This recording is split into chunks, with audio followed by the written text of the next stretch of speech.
ሰላም ጤና ይስጥልን አድማጮቻችን እንደምን ሰምታችኋል ሰላምታችን ከያላችሁበት ይድረሳችሁ ያለን ይህ በሳምንቱ አርብ ተዘጋጅቶ የሚቀርብላችሁ የሰይፈ ነበልባል የሬዲዮ ፕሮግራም ነው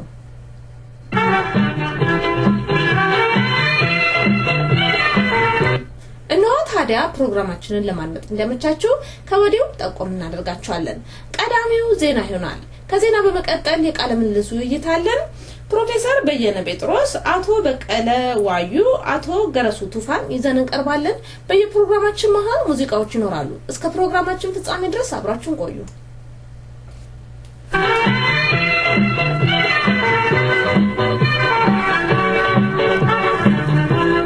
ሰላም ተናስተልኝ እንደምንላችኋል ዜና እናሰማለን ኬንያ ዋና ከተማ ናይሮቢና አካባቢ የሚገኙ ስደተኞች ላይ በመንግስቱ እየተፈጸመ ነው የሚሉት አፈሳና እስራት በእጅጉ ያሳሰባቸው መሆኑን ስደተኞቹ እየገለጹ ነው የኬንያ መንግስት በአገሪቱ ውስጥ እየደረሰ ያሉትን ፍንዳታዎችና ለጸጥታ አደጋና ስጋት ደቅነዋል የሚል ስደተኞችን ወደዚህ ሲገቡ ወይ ወደ ተመደቡባቸው ስፍራዎች እንዲመለሱ በቅርቡ ማስታወቂያ አውጥቶ እንደነበረ ይታወሳል ከማስታወቂያው ወዲህ ባለፉት ከ5 እስከ 7 የሚሆኑ ቀናቱ ብዙ ስደተኞች እየታፈሱና እየተንገላቱ እንዳለ ለማወቅ ተችሏል ቁጥሩ በርከት ያለ የኦሮሞ ስደተኞች እንደሚገልጹት ዛሬ መንግስት ጣልቃ በመግባት እያንገላታን ይገኛል ሲሉ ቅሬታቸውን ገልጿል በግርግር ወያኔ የምትፈልገውን እያደረገች ትገኛለች ወገን ይድረስልን ሲሉ ድምጻቸውን አሰምተዋል ትውልድ ገዳይ በመባል የሚታወቀው የወያኔው አዲሱ የትምህርት ፖሊሲ በስራ ላይ ከዋለ በኋላ አዳዲስ ዩኒቨርሲቲዎች በአካባቢ ቢመሰረቱም በዩኒቨርሲቲ ውስጥ በቂ መማሪያ መጽሐፍ ቁሳቁስ አለመኖሩ ብቻ ሳይሆን የመማርና የማስተማር ሂደቱን የሚያደናቅፉ ባህሪያት በተለያዩ መንገድ እየተስተዋሉ ይገኛሉ ሰሞኑን በአፋር ክልል ሰመራ ከተማ በተከፈተው የዩኒቨርሲቲ ውስጥ ተማሪዎችና መምህራን ተጋጭተው 4 መምህራን ክፉኛ ተደብድበው ጉዳት ደርሶባቸው ለሕክምና ወደ መቀሌ ከተማ መላካቸው ታውቋል ለዩኒቨርሲቲው ተማሪዎችና እንዲሁም መምህራን የመጋጨት መንስኤ ምን እንደሆነ ባይታወቅም ዩኒቨርሲቲውን ድብደባ አስመልክቶ ከትምህርት ሚኒስቴር አካባቢ የመጡ ባለስልጣናት ተማሪዎችን ለማነጋገር ቢሞክሩም ተማሪዎቹ በመዛትና በማስፈራራት ባለስልጣናቱ ወደ መጡበት ለመመለስ ችለዋል ሰመራ ከተማ አሁንም በፌደራል ፖሊስ ተወጥሮ ይገኛል ዩኒቨርሲቲው ተዘግቷል አንዳንድ የፖለቲካ ተንታኞች እንደሚገልጹት ከሆነ ዩኒቨርሲቲዎች የካድሬዎች መማሪያ መሆን የለባቸውም ካድሬዎች እየገቡ መምህራኖችን እየደበደቡ እያስደበደቡ ይገኛሉ ተማሪዎች በነፃ አእምሮ መማር አልቻሉም ዩኒቨርሲቲ ከካድሬ ነፃ መሆን አለበት ሲሉ ይገልጻሉ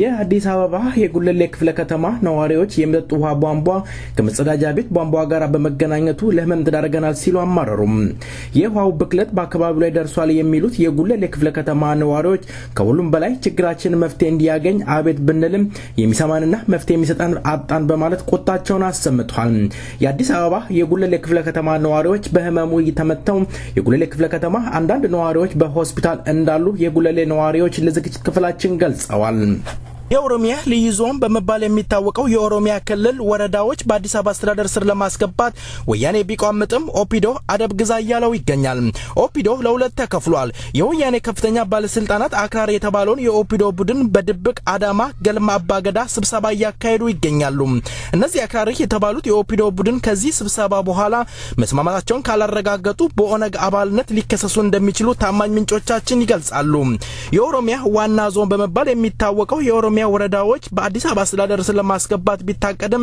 ከአካባቢው ነዋሪዎች ከፍተኛ ተቃውሞ እየገጠማቸው ይገኛል ወያኔዎችን የአካባቢው ነዋሪዎች እንደሚሉት መሬታችንን አትሸጡም በቂያችን እንሞታለን ሲሉ ወያኔዎችን ያስጠነቀቁ ይገኛሉ የአዲስ አበባ ዩኒቨርሲቲ የኦሮሞ ወጣቶች ተማሪዎች አዲስ አበባ የኦሮሚያ ዞኖች ይገባኛል ማለቷን በመቃወም አዲስ አበባ ራሷ በኦሮሚያ መስተዳደር ስር መግባት አለባት ሲሉ ማመልከቻ እያስገቡ ይገኛሉ ለሀገሪቷ ጠቅላይ ሚኒስትር ለኦሮሚያ ክልላዊ ፕሬዝዳንት እንዲሁም ለአዲስ አበባ ዩኒቨርሲቲ ማመልከቻቸውን አስገብቷል የአዲስ አበባ የኦሮሞ ዩኒቨርሲቲ ተማሪዎች እንዳሉት ከሆነ አዲስ አበባ ራሷ በኦሮሚያ መስተዳደር ስር መግባት አለባት ሲሉ እየጠየቁ ይገኛሉ የኦሮሞ ህዝብ አንድ ሆኖ መቃወም አለበት የኦሮሞ ምድር እየተሸጠ እየተነጠቀ ይገኛል ሲሉ ተቃውመዋል ዜናው አበቃ መልካም ቆይታ ከቀሪው ፕሮግራማችን ጋር አዲስ አበባ መስፋፋት እንዳለባት የወያኔው ተወካይ ወደዳችሁም ጠላችሁም ፈቀዳችሁም አልፈቀዳችሁም አዲስ አበባ ተስፋፋለች ሲሉ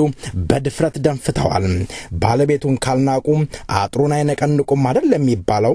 ለመሆኑ የኦሮሞ የፖለቲካ ድርጅቶች፣ የኦሮሞ ምሁሮች፣ የኦሮሞ ኮሚኒቲ፣ የኦሮሞ ወጣቶች፣ የኦሮሞ ሴቶች ለዓለም ድምጻቸውን የሚያሰሙበት ወቅት ሰዓቷ አሁን ነው። የኦሮሞ ህዝብን ለማጥፋት የተነሳውን ወያኔን ገበናውን ለዓለም ማጋለጥ ይተበቅብናል። ወያኔ የኦሮሞን ህዝብ በዘዴ ባህሉን ማንነቱን ከእጁን ሊያጠፋ ማንነቱን ሊያስገድ ቆርጦ ተነስቷል። የኦሮሞ ህዝብ ሆይ አሁን ነው ደውሉ፣ አሁን ነው መንቃት፣ አሁን ግድ ይላል። ስለ ነጻነት ማውጋት እጅ ለእጅ መያዙ ሰዓቷ አሁን ነች።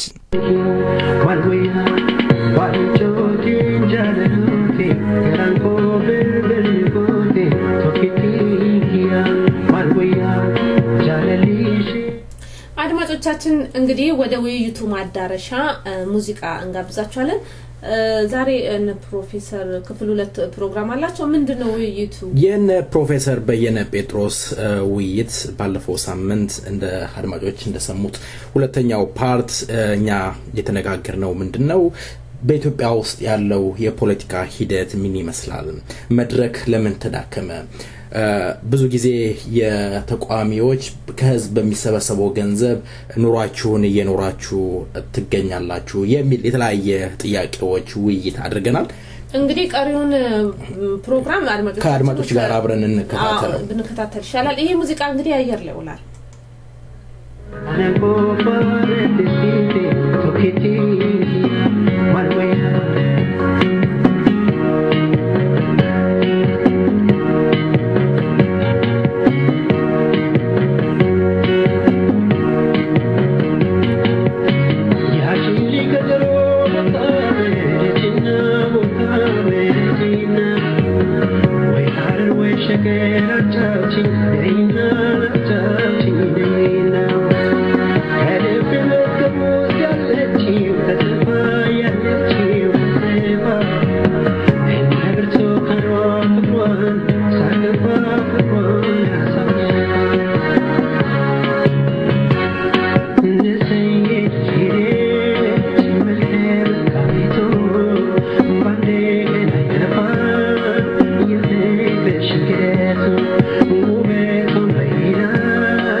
መልካም ፕሮፌሰር እናንተም እዚህ እድሉን አግኝታችሁ አሜሪካን ትገኛላችሁ በተለያየ አጋጣሚ ፕሮፌሰር መራራ ጉዲናም እዚህ ይገኛሉ እርሶም እዚህ ያሉ እንግዲህ በተለያየ አገር ላለው በተለያየ ሴት ላለው ደጋፊዎቻችሁ ዞራችሁ ስላለው ወቅታዊ ጉዳይ ማስረዳት ይተበቅባችኋል ደጋፊዎቻችሁም እንደው የዛች ሀገር ጉዳይ ያገባናል የሚሉትም ይሄንን መድረክ አዘጋጅተው እናንተን መጋበዝ ይተበቅባችኋል እንላለን ምናልባት ቁጭ ብሎ ማልቀስ ትርጉም የለውም እጃቸውን ወደ ኪሳቸው ከተው ለትግሉ አንዳንድ ነገር ማድረግ እንዳለባቸው እኛም እንገልጻለን ምናልባት አቶ ገረሱና አቶ በቀለ በዚህ ላይ የምትጨምሩት ነገር ከሌለ ወደ ሌላ ጥያቄ ልቀጥል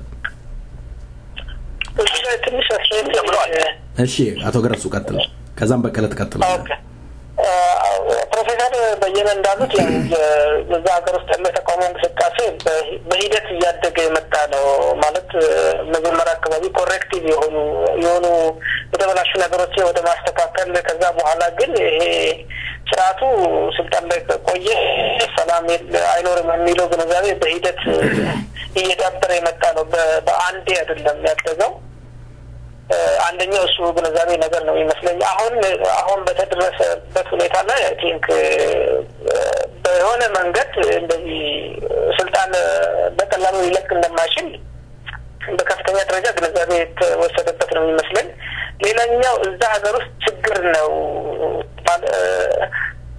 የፖለቲካ ኃይል ሆነው እንዳይወጡ ነገሮች መሰረታዊ በሆነ መልኩ መቀየር እንዳይችሉ አድርጓል ብዬ በእኔ አመለካከት የማስበው እዛ ሀገር ውስጥ ባለው የፖለቲካ ችግር ምንነት ላይ በተሟላ መልኩ ስምምነት የለም በዋናውና በሁሉም የፖለቲካ ኃይሎች የተቃውሞ ኃይል የሚለው በጣም ሉዝ እና በጣም ሰፊ ካቴጎሪ ነው እዛ ሀገር ውስጥ ለውጥ ያስፈልጋል ለውጡ ኢህአዴግን መቀየር ብቻ አይደለም ከዛ ያለፈ አይነት ለውጥ ነው የሚያስፈልገው ስለዚህ እዛ ሀገር ውስጥ የነበሩ ችግሮች ፖለቲካዊ ችግሮች ምንነት ምን ነበሩ አሁን ምንድን ናቸው ወደፊት ደግሞ እንዴት ሪሌሽንሺፓችን በህዝቦች መካከል ያለው ግንኙነት ምን ሊሆን ይገባል የሚለው ኮመን ፊውቸር ቪዥን በአንድ በኩል ችግር አለ አሁን ባለውም የችግሩ ምንነት ላይ አንዳንዶቹ የተለወጡ ፖዚቲቭም የሆኑ ነገሮችን ለመለወጥ የሚፈልጉ ኃይሎች አሉ አንዳንዶቹ ደግሞ የተለወጡ ግን ያልተሟሉ የተለወጡ ግን የይስሙላ የሆኑ ለውጦችን በተሟላ መልኩ እንዲያድጉና እንዲከበሩ የሚፈልጉ የህዝቦች የቋንቋ መብት በተሟላ መልኩ እንዲከበር ህዝቦች ራሳቸውን እንዲያስተዳድሩ በተሟላ መልኩ እንዲከበር የሚፈልጉ ኃይሎች አሉ እነዚህ ነገሮች ልክ እንደተበላሹ ነገር ቆጥረው እነዚህ ነገሮች ለመቀልበስ የሚፈልጉ ኃይሎች አሉ እነዚህ ኃይሎች የሆነ የጋራ ግንባር ሲፈጥሩ ሪዛልታንቱ የመጨረሻ ውጤቱ ዜሮ ነው የሚሆነው ነገሮችን ወደፊት መራመድ ያስፈልጋል ብለው የሚገፉ ኃይሎችና ነገሮች አሁን ያሉ ነገሮችም ራሳቸው ዲቪያንት ናቸው አኖሚ ናቸው በቃ ተፈጣሪ ናቸው ስለዚህ መቀልበስ አለባቸው ብለው የሚያስቡ ኃይሎች ሁሉም በስመ ተቃዋሚ አንድ ላይ የመሰባሰቡ ችግር ራሱ በደንብ ሊታይ የሚገባ ሁኔታ ነው የሚመስለኝ በተወሰነ መልኩ ኮመን ቪዥን ያላቸው ችግሩን በተመሳሳይ መልኩ የሚተነትኑ የጋራ ግንዛቤ ባለው ችግር ምንነት ላይ ያላቸው ወደፊትም ሊመጣ የሚገባው ለውጥ ላይ ተመሳሳይ ቪዥን ወይ የጋራ ራዕይ ያላቸው ኃይሎች የበለጠ አብሮ የመስራት ቢኖርና ከሌሎች ጋር ያለው ሪሌሽንሺፕ በተቃውሞም ግሩፕ ውስጥ ልዩነት ካለ ልዩነቶቹ በግልጽ ዲፋይንድ ተደርገው ድንበር ቢደረግላቸው የበለጠ የጋራ ችግሮችን በጋራ የሚረዱና የጋራ ራዕይ ያላቸው አይ ቲንክ አብሮ የመቆም እድሉን እና የመጠንከር እድሉን ያሰፋል ብዬ አስባለሁ መልካም ይሄ ካልሆነ እንደዚሁ ሉዝ ሆኖ ሊቀጥል ይችላል ብዬ አስባለሁ ሌላኛው የምጨምርበት አስተያየት ኢህአዴግ የሚፈልገው አሁን ዲክታተርሺፑ ተቀይሯል በዚህ ባለፉት 20 አመታት በየዓለም ክፍል ሁሉ ተቀይሯል ድሮቹ አንድ ሰው ነው ከዛ ምርጫ ማድረግም ብሎ ስልጣን ላይ ቁጭ ይላል አሁን ያሉ ዲክታተሮች ግን ልክ እንደ ቤተክርስቲያን በየሳምንቱ እሑድ እንደሚካሄደው በየ5 አመት ወይ በየ4 አመት ወይ በየ6 አመቱ ምርጫ እንዲደረግ ያደርጋሉ ግን ምርጫዎቹ ውጤት ሊሮ እንዲሆን ከዚህ ባለፈ መልኩ የህዝቦች ሞቢላይዝ በማድረግ ለውጥ የሚመጣበት መንገድ ሊታሰብበት የሚገባ ነው የሚመስለኝ። በዛ ሀገር ውስጥ በሬጂስተር ሆነው በፎርማል ስቴጅ ላይ ለሚሰሩ የፖለቲካ ኃይሎች ላይ አስቸጋሪ ሊሆን ይችላል። ግን በህዝብ ደረጃ የማይቻል ነገር የለም። ህዝቦች ህዝባዊ እንቅስቃሴ ወይ ሶሻል ሙቭመንት በማድረግ እዛ ሀገር ውስጥ ለውጥ የሚያመጡበት ሁኔታ የኮመን ቪዥን እና የችግሮች ምንነትን ከመተንተን ጋር ተያይዞ ሊሰራበት ይገባል ብዬ አስባለሁ። ካልሆነ ተመሳሳይ የሪቹዋል በየጊዜው ወደ ማድረግ ሊወስደን ይችላል ብዬ አስባለሁ። ተጠሻለሁ። መልካም እባካችሁ አሳጥሩልኝ አቶ በቀለ። አንዳንድ ጥሩ መነሳት ያለባቸው ነገሮች በደሳት ስላልባቸው ነውና በእርግጥ ያው ኢህአዴግ ከሰራው ስራና ከካዲው ክደት ከሽግግር መንግስቱ ቅድም ፕሮፌሰር ሲያነሱ እንደሰማነው ከዛ በኋላ ያው የገባቸውን ቃል ኪዳኖች ነው ይካድ ሄደውና ከዛ ጀምሮ ሞደቅ ገባው ነበር። ልክ ነው ይገባው ነበር። ነገር ግን እስከ 22 አመት ገዝቶ ከዛ በኋላ በየጊዜው ጡንቻውን እየጨመረና የህዝብን ጥቅም እየጨፈለቀ የሚሄድበት ሁኔታ እያደረገ ነው የምናገኘውና ይህ የሆነ የቻለበት አንዳንድ ከተጨመሩ ከተነሱ ነገሮች በተጨማሪ እኔ አንድ 4 ነጥቦች መጨመር አለባቸው ብዬምላቸው ነገሮችን ልጨምር ፈልጌ ነው። ይሄም አንደኛው ያው አንድ ለውጥ ሊኖር ዋናው ህዝብ ነው። እንግዲህ የህዝቡ ዋናው መሰረት የችግሩም ቀማሽ የችግሩም ባለቤት ችግሩን ሊወጣ የሚገባው ህዝብ ነውና ይህ ህዝብ ደግሞ ያው ካለፉት ስርዓቶች እየተቀባበለ በመጣው እየወሰደ እያገኘ በመጣው ቀደም ባነሳ ነው መሰረት ትልቅ ችግር ነበረበት። ይሄ ችግር አሁንም የምነሱ ችግሮች ከተማነሳናቸው ናቸው።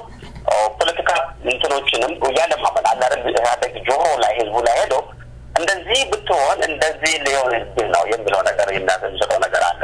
ያ ደግሞ በተግባር ህዝቡ የሚያዳምጣቸው ነገሮች አሉ።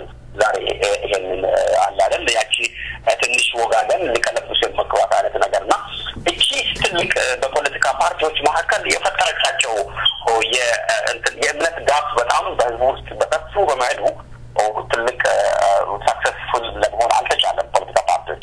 ሁለተኛው ምክንያት ምንድነው? አንዳንድ በብሔረሰቦች ዋጋ ከፍሎ ኢህአዴግ ከገባበት ጀምሮ ይህን ስርዓት ሽንጣቸውን ገብተው ኢህአዴግን የታገሉ ብሔረሰቦች አሉ። ለምሳሌ የሀዲያ ብሔረሰብ ገና ሀብሎ ኢህአዴግ የውሸት ምርጫዎችን ማካሄድ ከጀመረበት ጀምሮ ዋጋ ከፈሉበትና ትልቅ ህዝብ ያለቀበት በዛን ጊዜ ለሀዲያ ህዝብ ተገልጦ ለሌላው ኢትዮጵያ ህዝብ ሳይገለጥ ቀርቶ ይሁን ግን አይታወቅም ቁጭ ብሎ ህዝብ ስሞት የሚስቅ ህዝብ ነበር። ኢህአዴግ መጨረሻው እዚህ ይወጣል ብሎ ያልገመተ ነበር ለማለት እንግዲህ በጣም ዘግይቷል ማለት ይቻላል። ከዛ በኋላ የሀዲያን ህዝብ ምን ያህል ነው ስንት አመት ያሰቃይ ነው ከምርጥ ዘሩን ማዳበሪያውን ይህን መንግስትን አልደገፋችሁም እያለ ያደረገውን ያየነው ጉዳይ ነው። ያንንም ያለፉ የቀድሞ ጠቅላይ ሚኒስትር የሀዲያን ህዝብ ሰብስቦ እኛ ከዚህ በፊት ተጣልተን ነበር እስከ ማለት አንድ ሀገር ስመራ የነበሩ ሰውዬ ወራታ የሆነ ቃል ተናግረው የተናገሩት ነገር የሰማነው ነው። ይህ ሲሆን አንድም ቦታ ሌላ የኢትዮጵያ ህዝብ ከሀዲያ ጎን ተሰልፎ ትግሉን ያቋቋምበት ነገር አይታየንም። እኛ ጋር ብትመጡ እስከ ዛሬ ድረስ በተደረጉ ምርጫዎች ኢህአዴግ ጭራሽ ተራ የቀበረ ምርጫ በምታልበት ጊዜ ያላልፈበት ቦታ አለ። ከዛም አልፎ ደግሞ የሲዳማ ህዝብ በሰፊው አይታችሁ በየጊዜው ከኢህአዴግ ጋር ግብግብ እየፈጠረ ነው የሚውለው እና ያንን ኢህአዴግ ደጋፊ ሆኖ ነው ህዝቡም ሌላኛውም የምናገኘው ሌላውም ብሔረሰብ ከአላደል ይሄ ህዝብ ይገባዋል መብቱ ነው መብቱ መጠቀም አለበት ስለዚህ ኢህአዴግ ጨቋኝ መንግስት ነው ብሎ ሲነሳ እናይም እና ይሄ አንዱ ትልቁ ችግር መስለኛል። ሌላው ያው ቀደም ፕሮፌሰር ማንስተውታል እነዚህ ተቃዋሚዎች ብለን የምንላቸው ስልጣንን ለመያዝ እንጂ እዛች ያለው ነገር መሰረታዊ ችግሮች ተስተካክሎ እዛ መውጣትን የሚያፈልጉ ሰዎች አሉ። ብዙ ጊዜ አይተን እንደሆነ ጠንከር ብሎ በሚሄዱበት ጊዜ ጠንካራ የሆኑ ፓርቲዎች እንደውም ኢህአዴግ ብመረጥ ይሻላል የሚሉ ተፈጥሮ ይሄንን መልእክት ይሄንን ህዝቡን ሲያደነጋግሩና ትናንት ፖለቲከኞች መስለው ዛሬ ሲቀየሩ ህዝቡ ግራ መጋባበት ሁኔታዎች ነው የምናየው። ሌላው ነገር ያው ኢህአዴግ በራሱ ቀጥሯቸው እንደ ተቃዋሚ ድርጅቶች አድርጎ የሚጠቀማቸው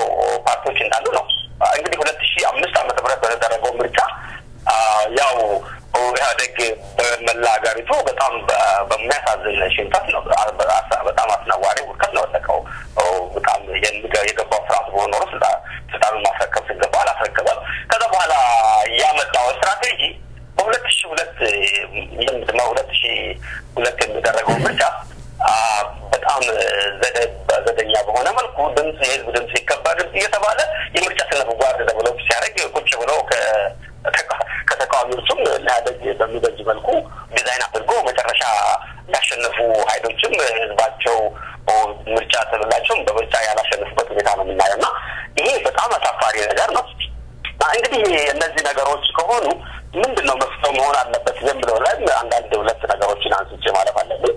ይሄም መሆን አለበት አንደኛ ያው የህዝቡ ትልቅ ችግር በመሆኑ እያንዳንዱ ህዝብ ማወቅ አለበት። ይሄ ለህዝብ እንዲደርስ ማድረግ አለብን።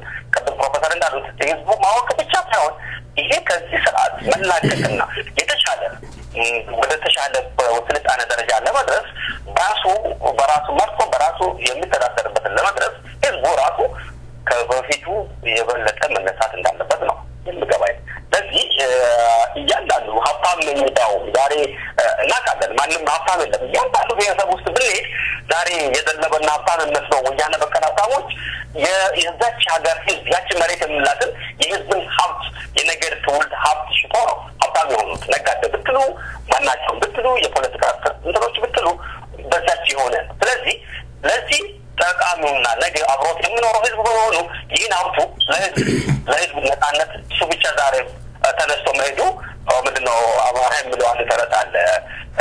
ብቻዋን የወጣች ወይ ምንድናት ማሽላ ወይ ወንጭፍ ነው ወይ እንትን ነው የምትሆነውና ስለዚህ እነሱ ብቻ ሀብታም ሳይሆኑ ህዝባቸውም ከረሃብ እንደወጣ ኮንትሪቢዩት ማድረግ አለባቸው።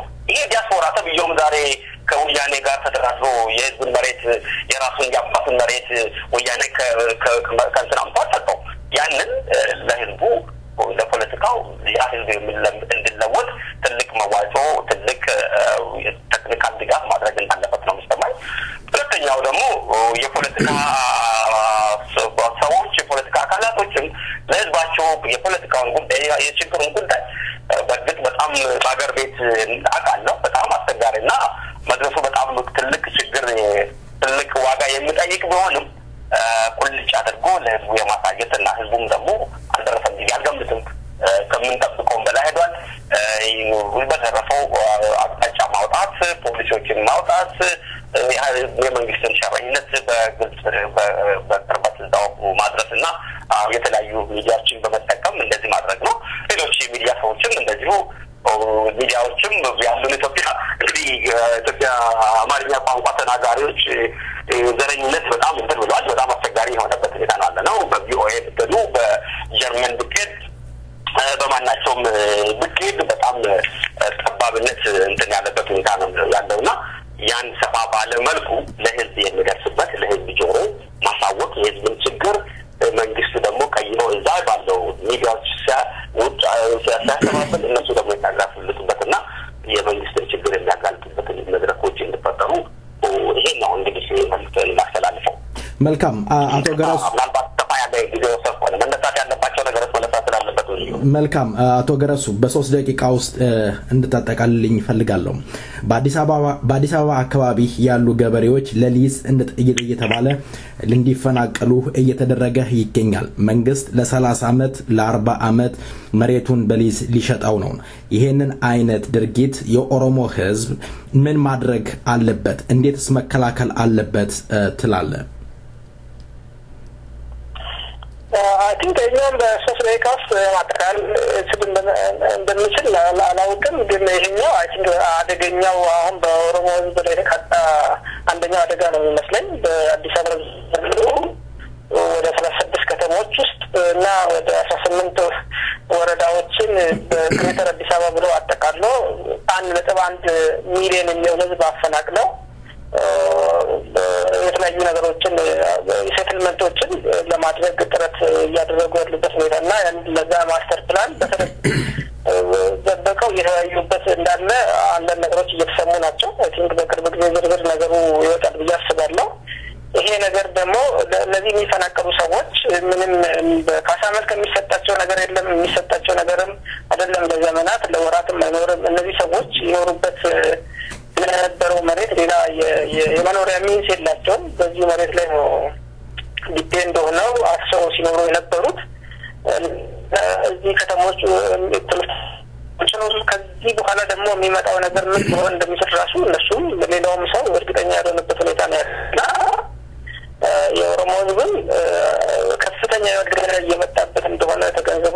ቲንክ ሌሎች ህዝቦችም ይሄ ነገር ሁሉንም ህዝብ ነው የሚጎዳው።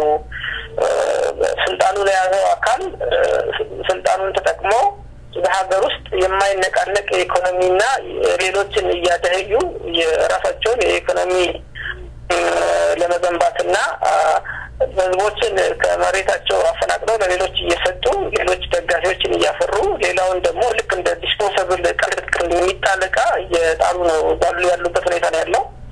ህዝቡ ይህንን ነገር ተገንዝቦ በሚችለው መንገድ በሙሉ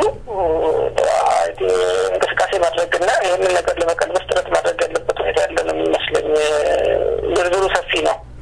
መልካም ፕሮፌሰር በየነ በአሁኑ ወቅት እንግዲህ እንደሰሙት አዲስ አበባ ዙሪያ ያሉ መሬቶች ወደ አዲስ አበባ ወይም የኦሮሚያ ክልሎች ወደ አዲስ አበባ እንዲካተቱ እየተደረገ ይገኛል። እንደው አዲስ አበባ እንደው መስፋት አለባት ምንድነው የቸገራት አዲስ አበባ ይሆን? እንደው የዛ አካባቢ ገበሬውስ እንደው ምን ይጠቀማል ከዚህ? እንግዲህ ማስመር ያለብን ዋናው መሰረቱ ቅድመ አቶ ገረሱ እንዳለው የሁሉ እንቅስቃሴ ማንን ለመጥቀም ነው?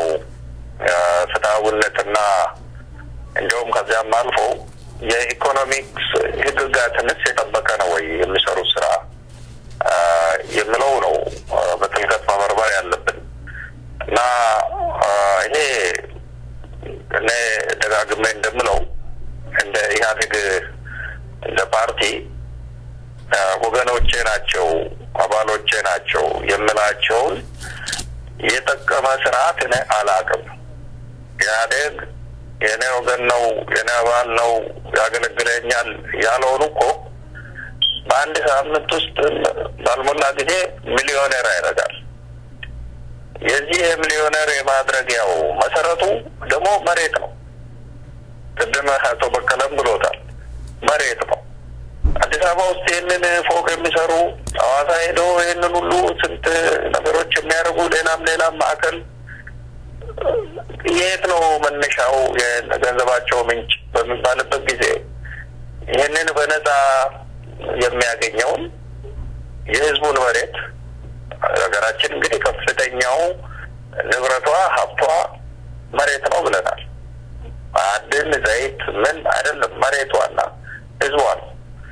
ስለዚህ ይህንን መሬት ሁለቴ ሶስቴ ያገላብጠው 10 ጊዜም በነፃ የተረከቡትን እየሸጡ ነው እኮ እንደዚህ ሚሊዮነር ከበን የሚሉት። ስለዚህ ይህንን የአባላቱንና ደጋፊዎች የምላቸውን የሚጠቅሙበት ሪሶርስ መሰረቱ ጠቦበት ነው መሰለኝ። አሁን ቅድም ገረሱ ምለውን ያህል ዘልቆ የማያሄድ ማስተር ፕላን እንግዲህ እኔ በእውነቱ በዚህ ነገር እንግዳ ነኝ። እያደረገ ያለው ነው ሞቲቭ ይሄ ነው ሊሆን የሚችለው። ሌላ ምንም ያለውንማ ኦልሬዲ ሰብስቦ ጨርሶታል። ከዚህ በፊት ቤት ሰርቶ ነው ያለውን ሁሉ አዲስ አበባ ውስጥ እንዴት እያፈረሰ ያለ ጣራና ግድግዳው ብቻ ነው አንደኛ ራሴ ነው እኛ በግል የምናውቀው በሚሊዮኖች አልሸጥም ብሎ የተቀመጠውን ንብረት እኮ ከ100 ሺህ በታች ይሄ ጣራና ግድግዳው ብቻ አፍርሰህ እየተባለ ሰዎች ራሳቸውን ያጠፉበት እኮ ሁኔታ አለ። እዚህ ካሳንቺስ አካባቢ በግል ራሴ ነው ማቃቸው ሰዎች ይሄንን ለማን አሳልፎ ለመስጠት ነው ወይም ዓለም አቀፉ ማህበረሰብ ማለት ለዲፕሎማሲው ማህበረሰብ ያው ልቀማቸው ልቀቁኝ ልቀቃቸው ለምለው አይነት ወይም አንድ አይነት ማዕከል እንዲሰሩ ቦታውን ነፃ ለማውጣት ነው። አሊያም ነው ከዚህ ከብዙ ቦታዎች እየተንደረዱ ሄደው የዚህም እንግዲህ የአባቴ ቤት የተዘረፈ አብረ ዘረፍ እንደሚባለው ብዙዎች ካለምንም ተነስተው በ30 ዓመት እድሜያቸው እስከ 5 ስታር ሆቴል የሚሰሩ እንግዲህ የተሰርተው ገንዘብ አግኝተው ከማን ወርሰው እንደሆነ የማታውቃቸው የዚህ አይነት ሁኔታ የዚህ አይነቱ ኮራፕሽን ሙስና ያሉ ዘላለም የሚያስቆረሙት ነው ካል በነቱ ኢትዮጵያ ውስጥ ነው ጣራ ፈንጥቆ ሄደ ምንም ገደብ የሌለው ነው። ከዚያ በላይ በዚህ ውይይት ውስጥ በእውነቱ የኢህአዴግ ስርዓት እኮ ፓርቲው ራሱ እኮ ከበርቴ ፓርቲ ከሀገሪቷ ሀብት ያላነሰ ንብረት እኮ ያለው ካፒታል ያለው ተፈርተ የሚባል ድርጅትን እኮ የሚያንቀሳቅስ የሀገሪቷ ህገ መንግስት ማንም የፖለቲካ ድርጅት በቀጥታም ሆነ በተዘዋዋሪ ገንዘብ በሚያመች የንግድ እንቅስቃሴ ውስጥ ሊገባ አይችልም ብላል። ይህንን በድርቅና ፍጠው መጀመሪያ ሲክዱ ቆዩ። አሁን ደግሞ እንዳይመንት ነው አሉ።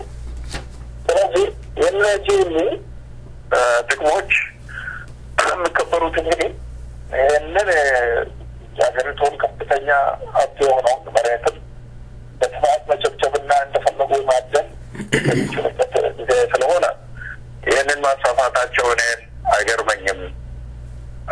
የኢኮኖሚክ ህግን ተከትሎ አርሶ አደሩ ገበሬው ራሱ ይሻለኛል በዚህ መልክ ማክሲመም ጥቅም አገኝበታለሁ እያለ የሚሄድበት አደም እኮ የለው። በዛ መልክ እኔ አዲስ አበባ ከተማ ብስፋታ ይህ የኢኮኖሚክስ ግዛት ከእንትን ነው የሚያዘው ነው። አርሶ አደሩ ራሱ ነው 1 ሚሊዮን አግኝቶበት በአንድ ቦታ 10 ሚሊዮን አግኝቶ ይህንን ነው በዚህ መልክ ባሳልፍ የተሻለ ኑሮ እና እድል ይኖረኛል ብሎ የሚወስንበት እድል እኮ የለም። እሱ እኮ ነው ለሌላው አሳልፈው የሚሰጠው። እና ይሄ እንግዲህ በእውነቱ ሀገራችን እንግዲህ ለትግል አስፈላጊ የሆኑ ሁኔታዎች በየጊዜው ኢህአዴግ ራሱ እያመነጨው ነው። ህዝባችንንም ምሬት ላይ ምሬት እየጨመረ በእውነቱ በቀላሉ ልነሳሳ የሚችልበት ሁኔታ ነው እንደበሰለ ነው የሚገባኝ። እና ይህንንም አብረን ብናየው ጥሩ ነው ብዬ ነው። መልካም አቶ በቀለ ይሄ ቅድስ በጣም ሰፋ ቆይተናል ነገር ነው ተነግሯል።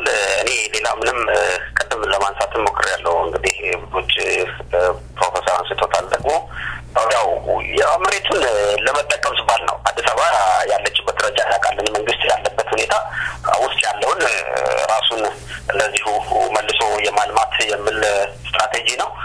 ሌላው ደግሞ እንግዲህ በሰፊው ወጣ ብሎ የሚሄድም ነው። ያ ደግሞ በጣም ሁለቱም የማይል ነገሮች ናቸው። ውስጥ ማልማት ከሆነ ለከተማ ማሰብ ከሆነ ያንን የበሰበሰውና ቀርድሮ እንትን ያለውን ማልማት ነው። ያ ደግሞ ካላት ከሀገሪቷ ከከተማዋ አንጻር በጣም ጠባብ ናትና መስፋት ያስፈልጋታል። አዲስ አበባ የሚባል አይደለም። ይህ የምንነገረው ይህ የሚደረገው ደግሞ ኢንቴንሽናሊ ያቺ መሬት ከንግድነት መሬት ውስጥ መሀል ውስጥ እያለቀችበት የሄደች ቁጥር ያው ሰፋ አድርጎ ያንን ለሚጠብቁ ከታች ደግሞ ማደግና መክበር ለሚገባቸው ለማዘጋጀት ነው። ከዚህ ያለፈ ሌላ እንትን የለኝም። ኦልሞስት ለዚህ ለሽያጭና ለጭብጨባ ለማዘጋጀት ካልሆነ በስተቀር ያንን ህዝብ ገፍቶ የምሰራበት ምክንያት ለዚህ ነው። ለዚህ ደግሞ ህዝቡ ዝም ብሎ ብቻ እየተገፋና እየተነሳ መሄድ ያለበት ሰዓት ላይ ያለንበት አይመስለኝም። ህዝቡም አሁን ሳብስታል የምልበትን መንግስትን ማለት አለበትና ከመሬቱ ጋር አብሮ ዋጋ መክፈል የሚገባውን ዋጋ መክፈል አለበት መስለኛል። ሌሎችም የመንግስት ባለስልጣኖች እንደዚሁም መሬት እየጨበጨቡ መሄዱ ወስታው በቃቸው ጥሩ መስለኛል። ነገ ያ መሬት እየተገፋ የሚሄደው ወገኖቻቸው በእነሱ ላይም በተሰበሰቡት ሀብት ላይ መነሳታቸው የማይቀር ሊሆን ይችላል።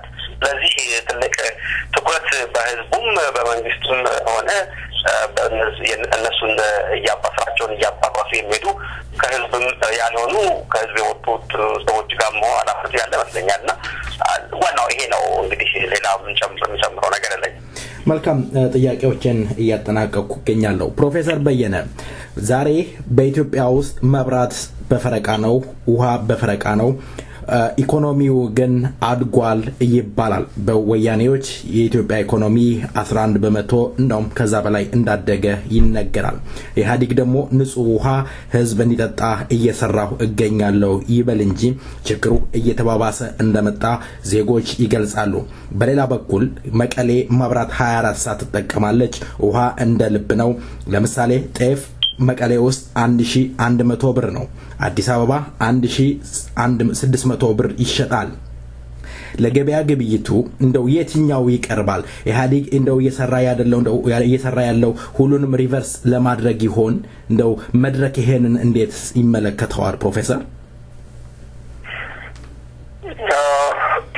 እዚህ እንግዲህ አንደኛ ጥንቃቄ ማድረግ አለብን። በተለይ በዚህ በትግራዩ የሆነ ነው ባልከው ቢጀምር እመርጣለሁ። እኔ ይሄ የኢህአዴግ ስርዓት የትግራይን ክልል ክልል ሳይሆን ህዝብ የበለጠ ደግሞ የቀረውን ህዝብ እየዘረፈ ወይም እየበደለ እንግዲህ በአንጻሩም የትግራይ ህዝብ በጣም ተጠቅሟል የሚለውን ሎጂክ ወይም የአስተሳሰብ አቅጣጫ እኛ በስፋት መርምረ ነው በእውነቱ ብዙ ይዘት እንደሌለው ነው የተረዳ ነው። ደጋግመን ትግራይ አካባቢ ህዝባዊ ስብሰባዎችን አድርገናል። ራሴን በግሌ ያለው በሌላም ጊዜ እና የትግራይ ህዝብ ኢህአዴግን ወያኔን በቃችሁ 20 ዓመት በላይ አየናችሁ፣ እኛን ከቀረው ጥቁር ኢትዮጵያ ህዝብ የሚለያይ መሰሪ የሆነ እርኩስ እርምጃ ነው እየወሰዳችሁ ያላችሁት። እዚህ ትግራይ ውስጥ አሰፈርን የምትሉት ፋብሪካውም ሌላውም የንግድ ተቋማቱም ሁሉም የምታተርፉትን ለፓርቲያችሁ እንጂ ለህዝቡ እየደረሰ አይደለም እና ትግራይ ህዝብ በአብዛኛው ምስኪኑ አሁንም የእርዳታ እህል ነው ለመቀበል በየ15 ቀኑ አህያውን ጭኖ የሚሄድበት ሁኔታ ያልተላቀቀ እንደሆነ ማየትም መመስከርም የተቻለበትም ሁኔታ አለ። ስለዚህ በአንጻራዊነቱ ምናልባት ማብራት ውሃም የመሳሰለው አንዳንድ የተሻሉ ሁኔታዎች እንግዲህ ከከተማዎቹም ማነስ ከህዝቡም የተመጠነ ቁጥር በመነሳት አድቫንቴጅ ይኖራቸው ይሆናል። ግን በአጠቃላዩ ይህንን የምንድነው የመከላከያ መታሰብ መስመር ከኢትዮጵያ ዘርፎ ትግራይ ተጠቀመ የሚለውን በጥንቃቄ መመርመር ያለብን ነው።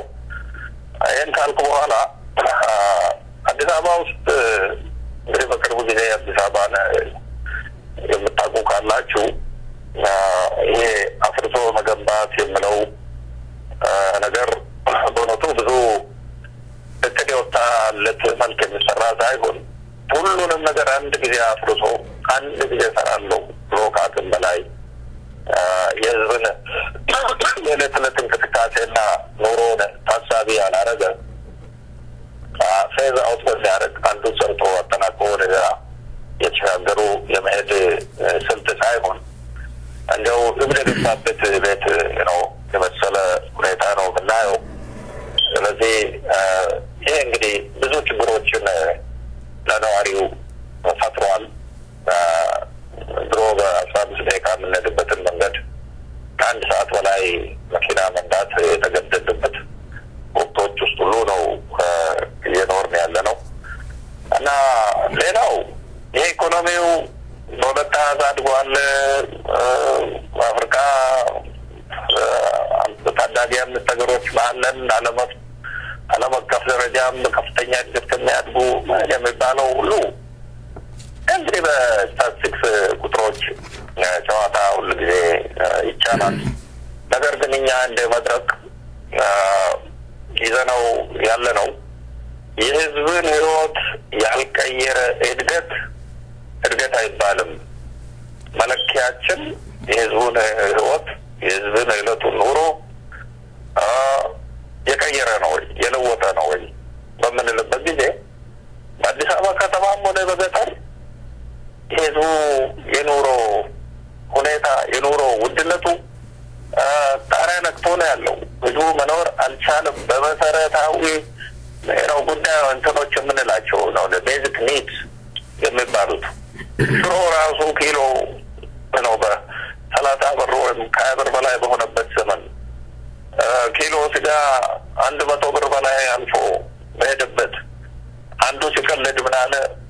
ወዲህማ ስጋነ በኪሎ ገዝተን ልጆቻችን ነው ማቅረብ ስለማንችል ወይም ፓኬጅ ይደረግና በመስታወት ውስጥ እየተከራየን አምጥተን ልክ እንደ ቪዲዮ ለልጆቻችን እያሳየን መልሰን እንሰጥ ወደ ባለ ንብረቶቹ መመለስ እስከ ማለት የሚቀለዱበት ደረጃ ተደርሷል። እና ይሄ እነሱ በሁለት አደገ ምናምን የሚሉት ጨዋታ እንግዲህ ያንን በዓለም አቀፍ ደረጃ ምስክርነት እንሰጣለን ብሎ ከሚሽቀዳደሙት ጋር ያንን ጨዋታቸውን ይዘው ቢቆዩ እኛ ግን የሚሰማን የህዝባችን ሰቆቃና የኑሮ ሁኔታ በደል ስለሆነ ያንን አላየንም ካልሆነ ድረስ በሚሉት ልማት ነው ምንድነው አንደኛ ወጣን አምስተኛ ሆን የሚሉት ሁሉ ከዲስኩር ያላለፈ የፖለቲካ ጨዋታ ነው በሚለው ላይ ነው እኛ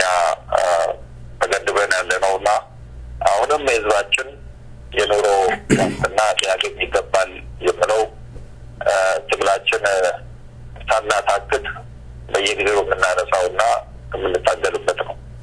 መልካም አቶ በቀለ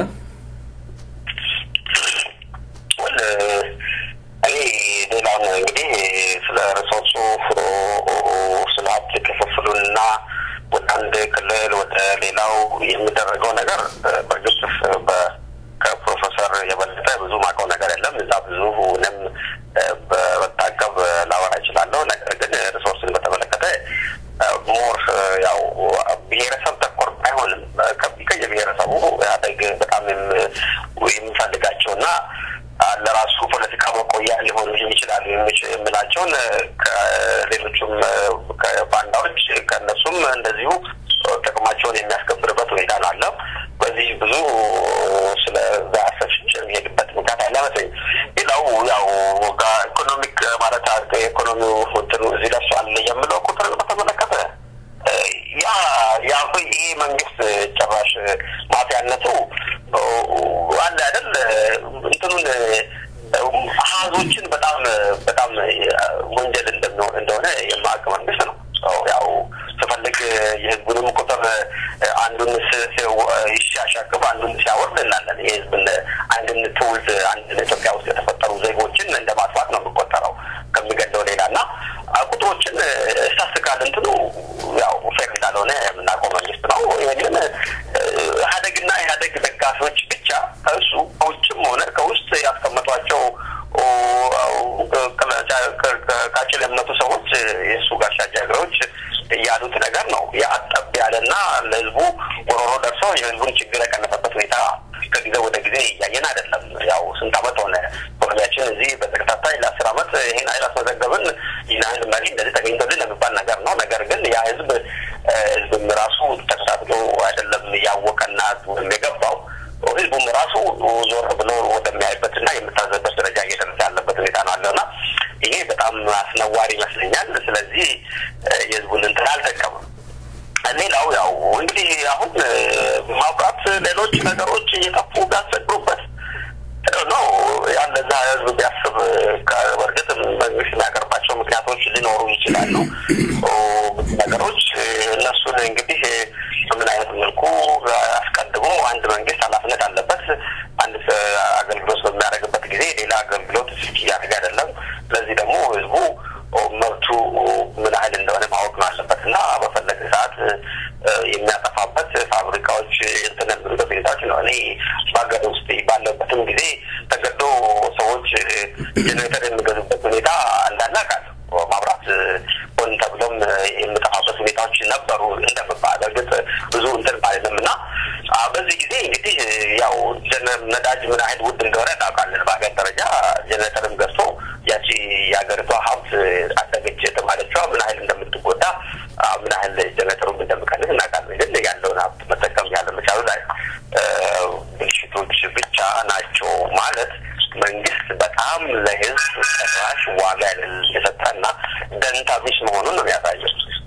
ያደጉ ሀገሮች እናውቃለን። ማብራት መጥፋት አይደለም ለደቂቃ እንትን ያለ እንደሆነ ትልቅ ኤክስኩዝ ነው። ግን 4-5 ቀን ተደራርቦ ጨለማ ውስጥ እያደረ የኢትዮጵያ ህዝብ ይህንን ስራዬ ነው ብሎ የተቀበለ አይነት ነገር ነው የሚያስመስለውና ህዝቡም እንዴት ነው የነመብት እንዴት ነው ብለው ነገር መጠየቅ ያለበት መስለኛል። ሌሎች የሚበሉ ነገሮች እጥረትና ስለተመለከተ ያየው መንግስት እኔ ተዝለኛል ጠቅላይ ሚኒስትሩ በኮንትሮባንድ ሊወጣል ተብሎ ጥያቄ ቀርቦላቸው አንዴ የትም እንደማወጣ ነው። ግን አስመራ እነሱ ይጣላሉ ይባላል። እዛ ድንበር ላይ ጤፍ በጣም በኃይለኛው ነው ገበያ ልክ ማርካቶ ገበያ አይነት ነው የሚጨበጨበው እና እያየ ነው። ከዛም አልፎ አንዳንዴ ጤፍ ውጭ የማይወጣበት ሁኔታ ራሱ እንላለን እያሉ በየዳር ድንበር በየሀገሪቷ ድንበር ይወጣል። ጤፍ እንጀራ ተሰርቶ ኢትዮጵያኖች እዚህ አሁን የምበላው እዛ ሀገር ውድ ሆነ እያለ የናረ እያለ ወደዚህ ማድረጉም ነው አንዱ የጨመረውና እዛ ላይ ራሱ መንግስት ራሱ መፈተሽ አለበት ይመስለኛል። እዛ ላይ እንዴት አይነት እንጀራ ተጋግሮ ወደዚህ የማምጣት ንግድ ተጀምሮ እዛ ጋር ህዝቡ ለጎሮሮ ለምበላው መግዛት እንደሆነ አይገባኝምና እነዚህ ችግሮች በጣም ያሉ ናቸው። መልካም አመሰግናለሁ። አቶ ገረሱ ባኮትና ያሳጥሩልኝ። ኢኮኖሚ እድገት የተባለው ነገር ላይ አንደኛ የቁጥሩ 11% 10% የሚባለው ነገር ላይ አንድ አጭር አስተያየት መስጠት ፈልጋለሁ። አንደኛ አንዳንድ ጊዜ የኢኮኖሚ እድገት ጂዲፒ የሚባለው ልክ በቴርሞሜትር እንደሚለካ እንደ ሙቀት አይነት አድርጎ ልክ እንደዛ ለክተው እንዳረጋገጡት አድርገው ሲናገሩ በጣም ነው የሚገርመው። በአደጉት ሀገሮች ውስጥ ሁሉም ሰው በዛ ሀገር ውስጥ ያለው ኢኮኖሚ ውስጥ ያለው አክቲቪቲ በሙሉ ስለሚመዘገብ ዳታዎቹ በቀላሉ ይመዘገባሉ። ኢኮኖሚ እድገትን በተወሰነ ደረጃ ይታወቃል። እንደኛ ሀገር ያሉ ኢንፎርማል ኢኮኖሚ ምንም ያልተመዘገበው ኢኮኖሚ በጣም በመዛበት ይህን ከግምትና ከስሜት ያላለፈ አይነት ቁጥር ነው። ሲፈልጉ ያን ቁጥር የተወሰኑ የስታቲስቲካል ሜቶዶችን ተጠቅመው እነሱን ፎርሙሌት ያደርጓቸውና ለአይኤምኤፍ እና ነገር ይሰጧቸዋል። አይኤምኤፍ እንደዚህ አለ ይላሉ። ሰርኩሌት ነው የሚያደርገው ነገሩ፣ ቪሸስ ሰርክል ነው።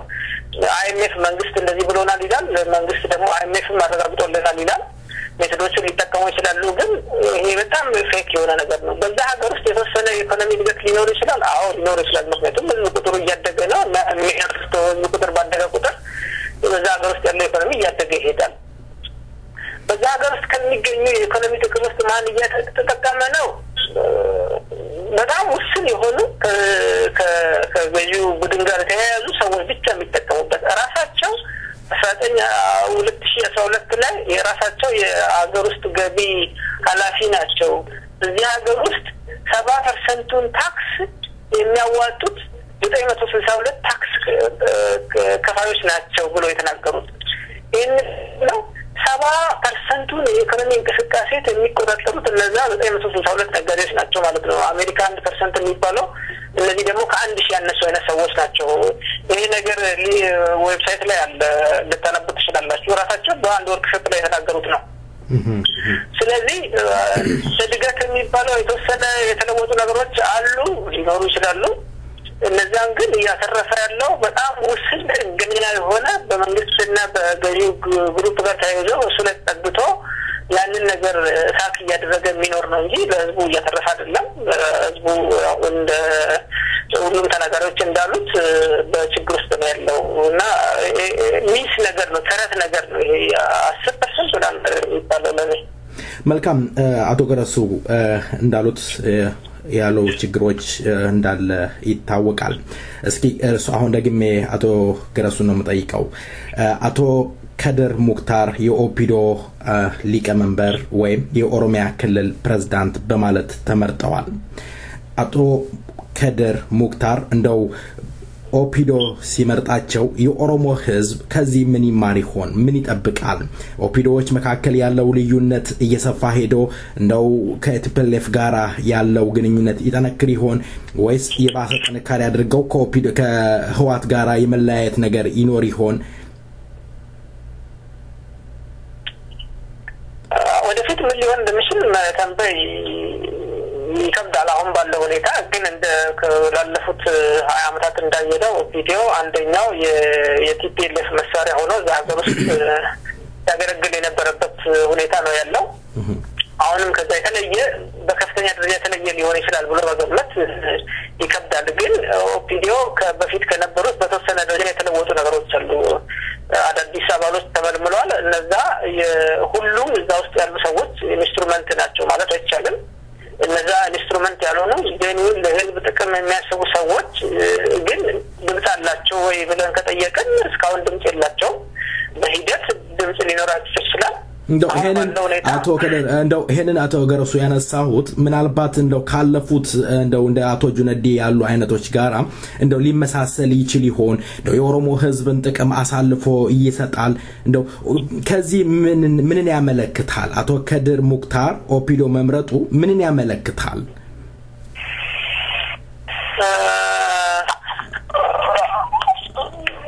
በምርጫው ሂደት ውስጥ ያው ግልጽ የሆኑ መረጃዎች ባይኖሩም ለነሱ የሚመች ሰው እንዲመረጥ ሁኔታዎችን ሲያመቻቹ እንደነበረ ምንም ጥርጣሬ የለውም አቶ ሙክታር ከና አቶ ጁነዲ የተለዩ ሊሆኑ ይችላሉ እሱ ወደፊት የሚታይ ነገር ነው ልክ እንደ አቶ ጁነዲ እስከመጨረሻው ሲያገለግሉና ከዛ በኋላ ደግሞ የራሳቸውን ህይወት መውደቂያቸውን የማያውቁበት ሁኔታ ሊፈጠር ይችላል ወይ ደግሞ ከዘመኑ ጋር የሚቆምበት ሁኔታ ሊኖር ይችላል ግን ያኛው በጣም ትንሽ ነው አቶ ጁነዲ እና ሰናሊ ያሉ ለረጅም ጊዜ አገልግለው መጨረሻ ላይ መውደቃቸውን ያጡበት ሁኔታ ያዩ ነው ያንኑ ነገር ሲተገብሩ ቆይተው እስከ መጨረሻው አሁን የደረሰባቸው ነገር ያየነውና አዝሮት ነገር አለ እነዚህ ኢንስትሩመንት ሆነው ያሉ እዛ ሀገር ውስጥ ኦፒዲዮ ብቻ ሳይሆን ኢንስትሩመንት ሆነው ያሉ ድርጅቶች በሙሉ የነሱ መሪዎች እነሱ የተለየ ትሪትመንት የሚያገኙ እነሱ የተሻለ ህይወት እንደሚገጥማቸው ያሰቡ መጨረሻ ላይ አገልግሎታቸው ሲያበቃ ልክ እንደ ዩዝ እንደ ስሮ ሳኖች የሚጣሉበት ሁኔታ ነው ያለውና ያንን ነገር ከና አቶ ጁነዲና ከሌሎች ተመረው የተለየ ነገር የሚያደርጉ ከሆነ ወደፊት የሚታይ ይሆናል እና በዛቸው ሊያስከብራቸው ይችላል ግን እኚህ ሰውዬ ሲመረጡ በሂደቱ ውስጥ ኢህአዴግ ለኔ አስተማማኝ ነው የሚለውን ነገር ኢህአዴግ ሳይሆን ቲፒኤልኤፍ ማለት ነው ለኔ ይመቸኛል የሚለው ነገር እንዲሆንለት ጥረት አድርጎ እንደሆነ ነው የሚገባኝ እሳቸውን የህዝቡን ጥቅም ሳይሆን የመረጣቸውን አካል ጥቅም ያደርጉ ጥረት ያደርጉ ይችላሉ እዛ ውስጥ ያለው የህዝባቸው ጥቅም የሚያሳስባቸው ግለሰቦችና ወደፊት ደግሞ በቆም ያለበት ከህዝብ ጋር ስለሆነ ይሄንን ነገር አይተው አቋማቸውን የሚያስተካክሉ ከሆነ ወደፊት የምናየው ግን አጠቃላይ ሲታይ በፊት ከነበረው ነገር የተለየ ሊሆን ይችላል ብዬ መገመት ይከብደኛል በአሁን ባለው ሁኔታ መልካም ፕሮፌሰር እዚህ ላይ የሚጨምሩት ነገር አለ አሁን እንግዲህ ጨምረው አንደኛ አሁንም በተነሳው ጥያቄ ቢሆን እነዚህ አደጋ ድርጅቶች የሚባሉት ራሳቸውም ነፃነት የላቸውም እና መሪ መመረጥላቸው በዚህ በእነሱ ፍሮንቱን ግንባር ውስጥ የበላይነት ይዞ በሚዘውረው አካል እንደሆነ በተደጋጋሚ በደቡቡ ባረጉት በኦሮሚያ ውስጥ ደጋግሞ በደረሰው በቤኒሻንጉል በጋምቤላ ደጋግሞ ሲያርጉ እንዳየነው አፋር ውስጥ ሶማሌ ውስጥ እና ሁሉ ጊዜ መበወዝ እያንዳንዱ የኢህአዴግ አባልና ኢህአዴግ ደግሞ ምንድነው አጋር ድርጅቶች የሚባሉት የራሳቸውን ምንድነው ስብዕና ፈጥረው በራሳቸው አስተሳሰብ ኢህአዴግ አባልም ደጋፊም በመሆንም ቢሆን ነፃነት ኖሯቸው የሚንቀሳቀሱ አካሎች ስላይደሉ እኔ እነን አሁን ተመረጠ ስለተባለው ዜጋ ብዙም ማቀው ነገርም ባይኖር ከዚህ እንትን የወጣ አሰራር አይኖርም ከዚህ ከመር የወጣ አሰራር አይኖርምና ስለዚህ እነዚያም እዛ ውስጥ ያሉትም ነፃ አይደሉም ራሳቸውን ነፃ ማውጣት ያለባቸው ወገኖች ናቸውና የምለውን እንደው ለማስፈር ፈልጌ ነው ምናልባት የመጨረሻው አስተያየቴን እኔ መስጠት ፈልገው ቅድም ሁለቱም ወገኖች ሲናገሩ አንዳንድ ተቀሷት ነገር አለች በፖለቲካው አደረጃጀት አካባቢ ብዙ ልዩነቶችና የአቋም መንፈስ የዓላማ አንድነት የሌላቸው ትብብሮችና ግንባሮች መሳሰሉ እየተፈጠሩ ሲካሄድ ውጤቱ ያው እርስ በራሱ ተጣፍቶ ገዢው ፓርቲ የበላይነት ይዞ ለታበት ሁኔታዎች ተደጋግሞ ታይተዋልና ይሄ የፖለቲካ አደረጃጀቱና አሰላለፉ ሊፈተሽ ይገባል የሚል አይነት ትርጉም ነው ያገኘሁት በተለይ ከአቶ ገረሱ አስተያየት እና ይሄ እኛንም በእጅጉ በአሁኑ ጊዜ ነው እንድንነቃ ያደረገ ከዚህ በፊት የወሰድናቸው ታሳቢዎች ምናልባት በብልጣብልጥነት ሌሎች እየመጡ እየተደባለቁ አቋሞችን ህዝባዊ የሆኑ ጥቅሞችንም ሲደራደር እየተቀበሉ እየመሰሉ ነገር ግን ወደ በዘላቂነት ያንኑ መስመር ይዘን በምናደርገው እንቅስቃሴ ግን ውስጥ ሆነው በማኮላሸት ወይም በተናጠል በዛም በዚህም እየወጡ የራሳቸውን የተለየ ዓላማ ጠባብ ዓላማ አጀንዳ በማራመድ የከዚህ በፊቱ 22 ዓመት በላይ ሆነ ጊዜ የተደረጉት ጥረቶች በሙሉ በእነዚህ ልዩ አጀንዳ ይዘው ግን በግልጽ አውጥተው ነጥሮ በወጣ መልኩ በዚህ ተለይተናልና ከእናንተ ጋር መስራት አንፈልግም በማይሉ ወገኖች እየተፈጠሩ የቆዩ ናቸውና እንግዲህ ከእንግዲህ ወዲህ የምናደርጋቸው እንቅስቃሴዎች አሁንም በቅርቡ በመድረክ ውስጥ የደረሰውንም ሁሉ ለማመልከት ነው። አሁን አንዱን አባል ድርጅት ለምሳሌ አንድነት የሚባለውን መድረክ ለማገድ ተገዷል። ይሄም ቅድም ያልኩትን ሁኔታ በአግባቡ የሚገልጽ ነው። ሁሉንም አጀንዳዎች ያዝናቸውን መድረክ የተቋቋመበትን መርህ ይቀበላለሁ ግልና ውስጥ ከገባ በኋላ ደግሞ አካሄዱን ልጓም ይዞ ራሱ በፈለገበት አቅጣጫ ብቻ ካላስኬደ በስተቀር ሂደቱን ማስቆም ወይም ስብስብ ማፍረስ እንደዚህ አይነት ጨዋታዎች እየተደጋገሙብን ነው። ለውጥ ከዛሬ ሳንበቃ የቆየ ነው። እኛ የኢትዮጵያ ዴሞክራሲ ኃይሎች ህብረት ብለን መላውን በኢትዮጵያ ውስጥ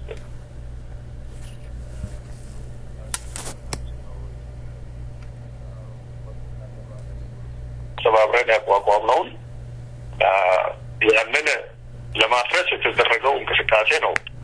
ቅንጅት የሚባለውን ቡድን የድረስ እንዲሰባሰቡ ያደረጋቸው የእነዚህን ኮንተንት ይዘታቸውን እያንዳንዱ ፓርቲ ማን ነበረ የሚባለው ስታይ በጣም ገርም ነው።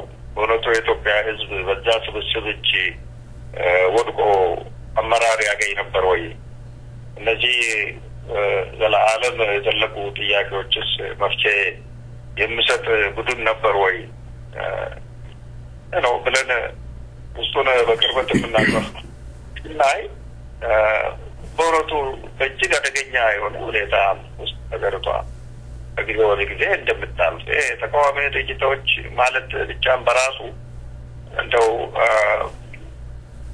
ከኢህአዴግ ያነሰ አደጋ ያልሆኑም ኃይሎች እንዳሉ መታወቅ አለበት። ስለዚህ አሁን ወቅቱ አደረጃጀታችንን አስተካክሎ ህዝባዊ ወገኖችና ህዝባዊ ጥያቄዎችን ማዕከል አድርገው ሀገሪቷን ለመገንባት የሚፈልጉ ወገኖች ተሰባስበው አንድ ወጥ እንቅስቃሴ ውስጥ መግባት አለባቸው የሚለው የጊዜው ጥያቄ ነው እና እጭኑ ለማለት ስለፈለኩ።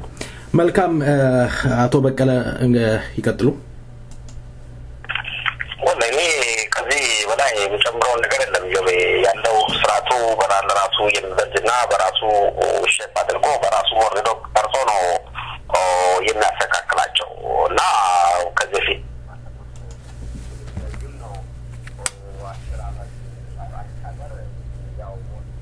አስከትዳቸው እንጂ ጠቅላይ ሚኒስትሩ ነበር 21 ዓመት ሲገዛ ነበረው። ግን እያንዳንዱ ክልል እየተፈራረቁ በራሳቸው የማይተማመኑና ራሳቸው እምነታቶ ለመንግስት ብቻ መገልገያ ሆኖ እንዲቆዩ የተደረገበት ኦሮሚያም ከዚህ ያለፈ አይደለም።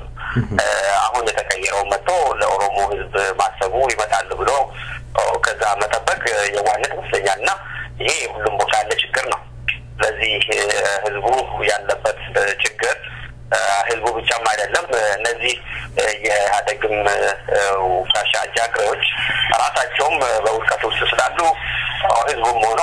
ሌሎች ፖለቲካ ድርጅቶችም እነዛንም ጭምር ነፃ እንደምናወጣ ነው መታገል ያለብን ብዬ ነው የምገምተው እኔ።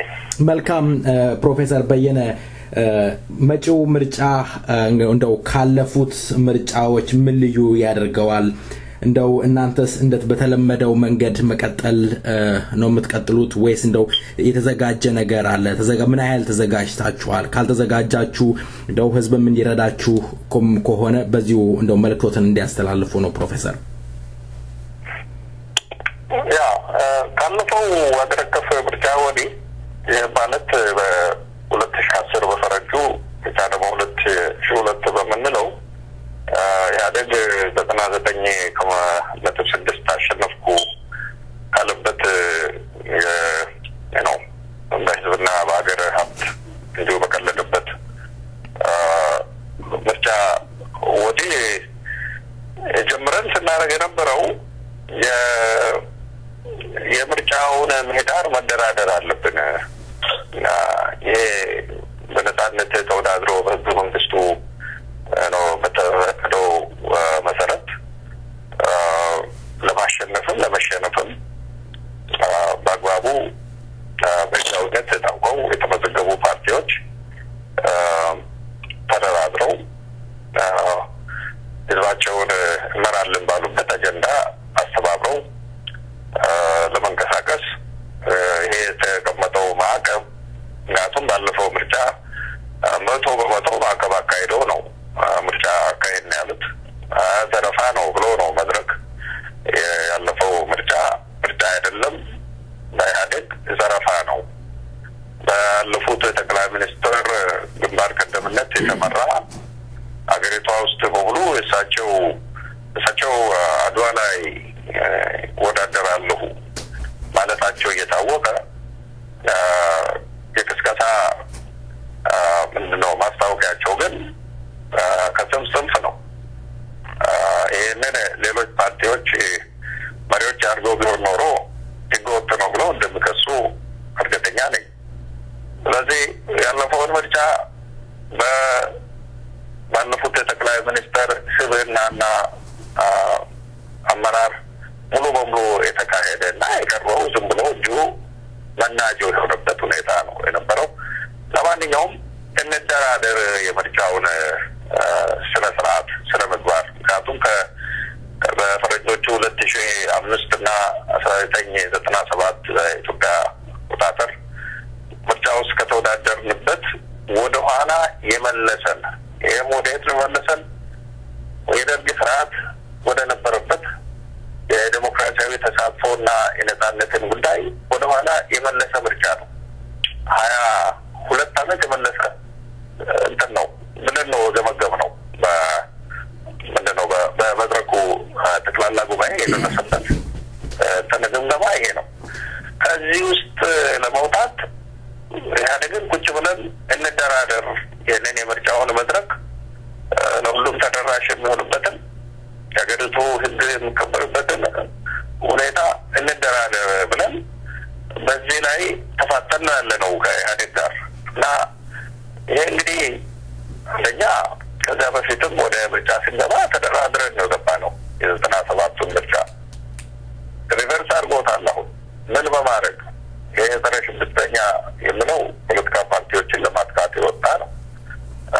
ይሄ የሲቪክ ማህበረሰቦች ህግ ብሎ ምንም ሲቪክ ማህበረሰቡ በዴሞክራሲ ጥያቄ ምርጫዎችን በመታዘብም ወዘተርፈ ሚና የለውም ብሎ ያስቀመጠው ያንኑ አላማውን ለማሳካት ነው። የምርጫ ህጉን እኛ ከ1997 ምርጫ በፊት ተደራድረን የተስተካከሉትን ሁሉ መልሶ ወደ አልነበረበት ሁኔታ አድርሶታል።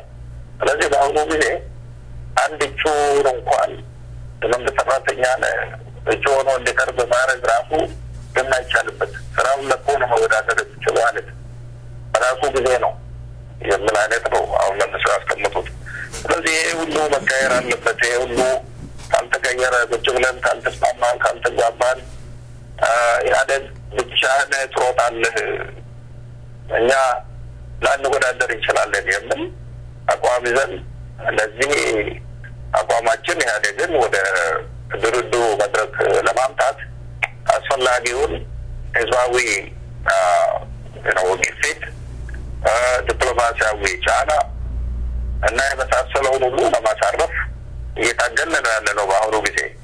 ስለዚህ የሚቀጥለው ምርጫ ካለፈው እንዴት ይለያል ለተባለው ይሄ ምርጫ ባለፈው 5 ዓመት በፊት እንደተደረገው መካሄድ ከሆነ በምርጫ ህጉም ያለ መከፈል ሆነ ሀገር አቀፍ ታዛቢዎች ስለሚኖሩበት እና የመሳሰለው ሁሉ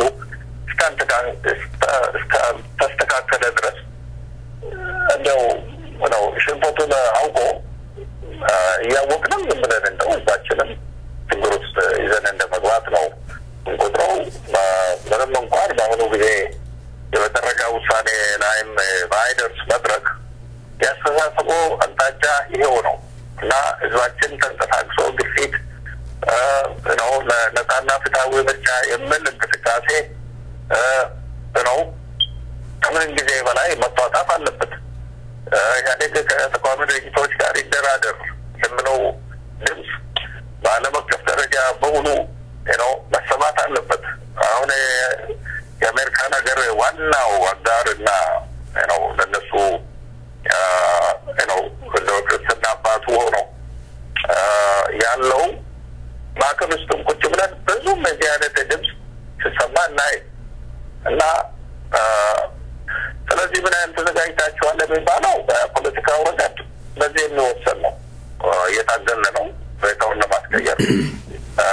ሌላኛው የሪሶርስ ነው ድጋፍ ጉዳይ ነው።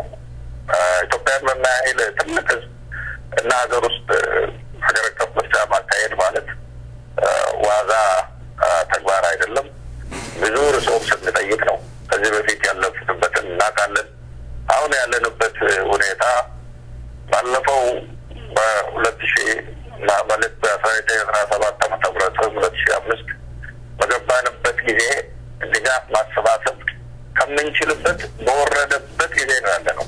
በአሁኑ ጊዜ ለእነዚህ ለህዝባዊ ጥያቄ ይዘን ለምንንቀሳቀሰው ኃይሎች ዲያስፖራው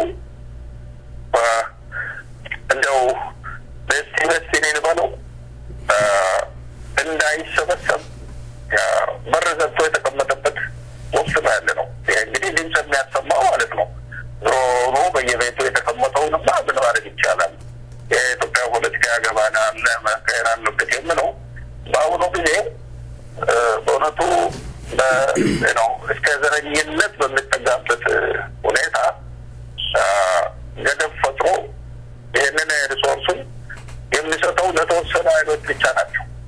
እነዚህ ኃይሎች ደግሞ አጀንዳቸው ምን እንደሆነ ነው ልብ ያለው ያውቀዋል።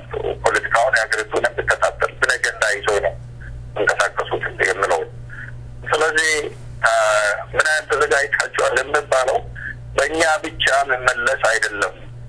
በሁሉ የህዝብ ወገን በሆኑ ወገኖች ሁሉ ተሳትፎ የሚሳካ ወይም ሊጓደል ይሆናልና ይህንን ጥያቄ ለእኔ ብቻ ወይም ለመድረክ ብቻ መሰንዘሩ ተገቢ አይሆንም።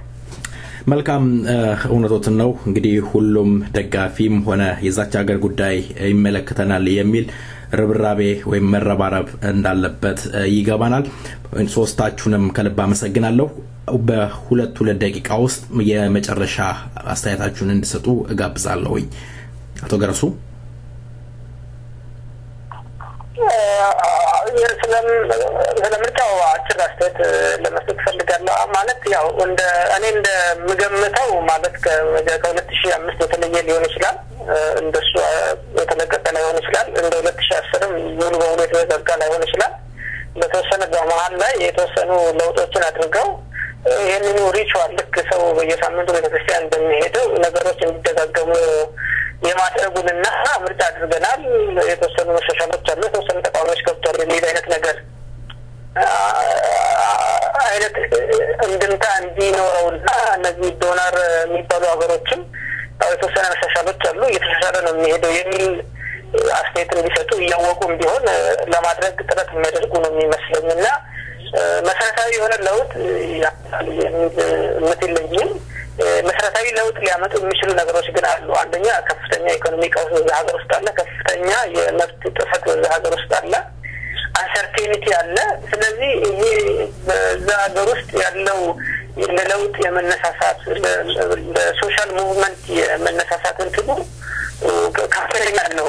አጠቃላይ ሁኔታው ኦብጀክቲቭ ወይ ነባራዊ ሁኔታው ያንን ነገር የሚያመለክት ስለሆነ በሀገር ውስጥ ያሉ አክቲቪስቶችም የሆኑ የፖለቲካ ኃይሎች በሚችሉት መንገድ የተለመደው ፎርማል መንገዱን ብቻ ሳይሆን ህዝባዊ እንቅስቃሴው በሆነ መንገድ በአጭር ጊዜ ውስጥም ቢሆን በረጅም ጊዜ ውስጥ ያንን ነገር እንደ አማራጭ ስትራቴጂ መጠቀም የሚያስፈልግ ነው የሚመስለኝ።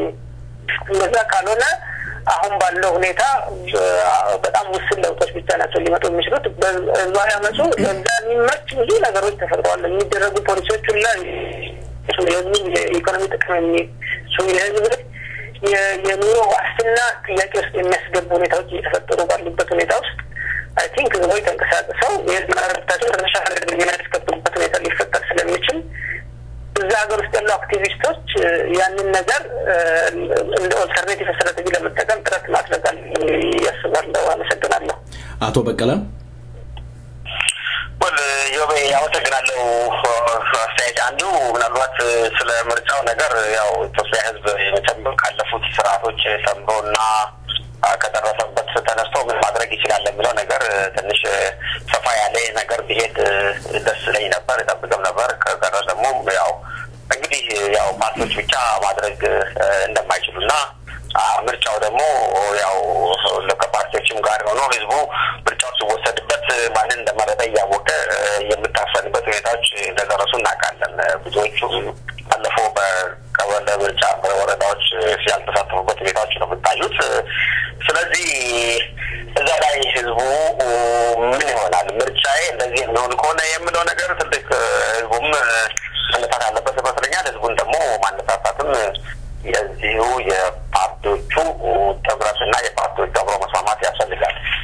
አንድ የመድረክ ብቻ ላይሆን ይችላል። ምክንያቱም በሀገር ደረጃ የሚታሰብኮነ ሌላው ያው እንግዲህ እነዚህ ችግሮችና ሌሎችን ለመቅረፍ ያው ቅድም ብዙዎች ችግሮች ወደ አንድ አቅጣጫ ጭነቱን እንደሚስብ አይነት ነገር እያወዛወዙ የሚሄዱ ነገሮች ያችን ሀገር እንደማይጠቅሟት እያወቅን እና እያነሳንን ነበርና እነዛ ነገሮች ኢትዮጵያ ትውልደ ኢትዮጵያኖች ነን በሙሉ በጣም እንድጠናና በጣም እንዲያስቡበት አላን ጭንቅላታችን ቁጭ ብለን ብናሰራ በዛች ሀገር ለውጥ ልናመጣ ስለምንችል እንደው በደምና በስጋ ብቻ ተነስተን በስሜት ብቻ ተነስተን ያችን ሀገር ነገ ወዴት ልትሄድ እንደምትችል ማስተካከሉ በጣም ሊከብደን ስለሚችል ይሄ በጣም ትልቅ የሚወስድ ነገር መስለኛል። ሌላው በሰፊው ይሄ አላል በሀገሪቷ ለወደፊት የሚታዩ ዘረኝነቶች በፍጹም መቅረት አለባቸው መስለኛል። ያለው ስርዓቱ በጣም የሁሉም ጠላት ይሄ ስርዓት ብቻ ነው። የሁሉም ህዝባችን ተራበው ዛሬ የተራበው ምን ላይ ነገር የሚችልበትና ትልቅ ቀውስ ላይ ደረሰው እኛ እያለን ስለሆነ ለዛ ያ የጋራ ጠላታችን የሆነው ይሄን ስርዓት እንዴት አድርገን እንደምንወጣ ብቻ ስሜቶቻችንና ፍላጎቶቻችንን ከዛ አድርገን እናስብበት ሁኔታ እንደፈጠርላለው። ሌሎች እንግዲህ ይሄንን ደግሞ ለማድረግ አክቲቪስቶች አቶ ገረሱ አንስቶታል። በጣም ጥሩ ነገር ነው።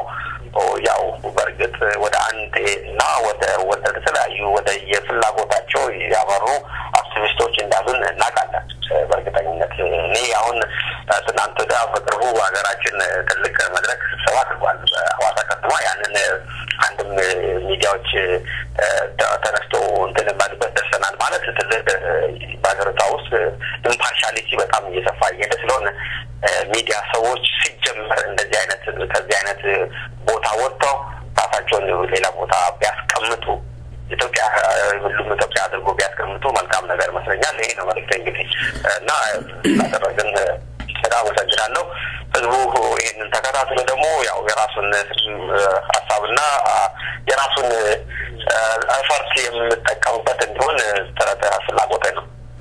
የአዲስ አበባ ዩኒቨርሲቲ ሌክቸረር ፕሮፌሰር በየነ ጴጥሮስ እንዲሁም አቶ ገረሱ ቱፋ አቶ በቀለ ዋዩ ስለነበረን ጊዜ ከልብ አመሰግናለሁ እግዚአብሔር ይስጥልኝ ስንላይ በተወዳጁ ድምጻዊ ሀጫሉ ሁንዴሳ ዘፈን ይሆናል አለጋና ለጉማ እያለ አቀንቅኗል አመሰግናለሁ ፕሮፌሰር ሁላችሁንም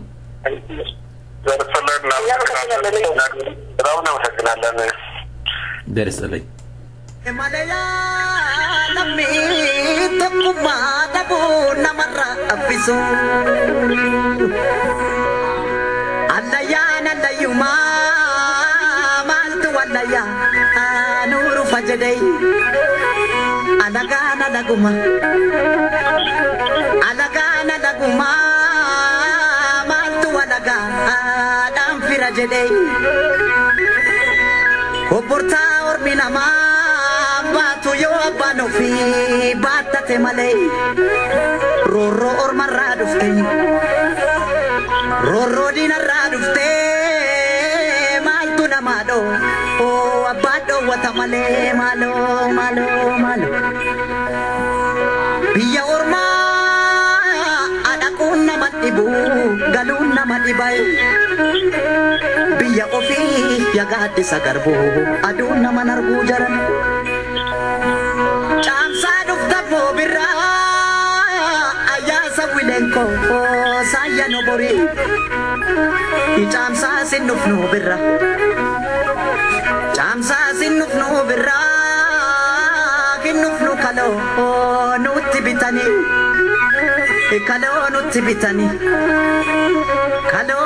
bitani furdanna nalbe danu fitani malo Jabilo tako ya jabilo tahoda jala inkanna manya tunu kessa jiram jabilo tako ya jabilo tahoda jala inkanna manya tunu kessa jiram amalo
ፕሮግራም እያበቃን ነው ደቂቃዎች አሉን በዛ ደቂቃ ደግሞ የሙዚቃ ጉዳይ ይኖረናል አው በሪ እንግዲህ እንዳልሽው የዜማ ግብዣ ይኖረናል የጀመርነውን ዜማ ወደ አድማጮቻችን ጆሮ አድርሰን ደና ሆኖ ብለን እንሰናበታለን እስከ ሳምንት መልካም ሁሉ እየተመኘንላችሁ አዘጋጅቼ ያቀርብኩላችሁ በሪያ አለሙ ከዮባይሳ ጋር በመሆን ነው ሳምንቱን የቸር ያርግላችሁ እንላለን ሰላም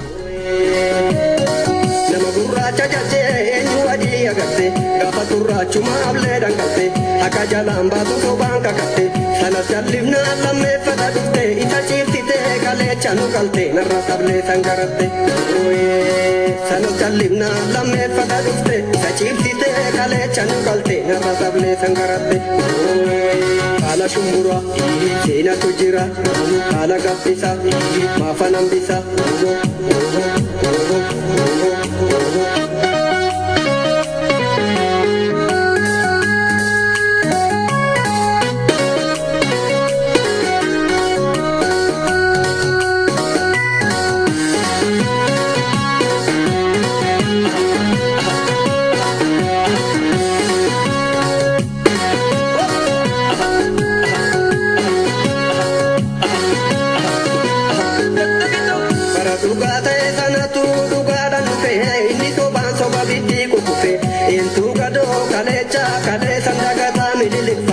gurraacha kakata bara dhugaa ta'e sanatu dhugaadhaan dhufe inni sobaan soba biddii kukufe eentu gadoo kaleecha kaleessan dagataa mililik faarsaa gurraacha kakata Calanqoo lafee lafarraa harree aannolee tarkaa farmatu hojjite soddumaan goobana bite inni waan kalee madaanu fayyine harka baakiyyaa farma aayoolee dagatee yoomnatti tole gaba rabbiiti malee irraa nafnuu sakale mililik faarsitu gurraacha kale innumti gurrate qabeenya kale akka callifnee hundaa bira tarree singalle dubbiin jalqabaaf guma yoomi singaafanne guma akka callifne hundaa bira tarree singalle dubbiin jalqabaaf guma yoomi singaafanne guma haala koshommi buurate kormi ichiti laga dubbattu kaka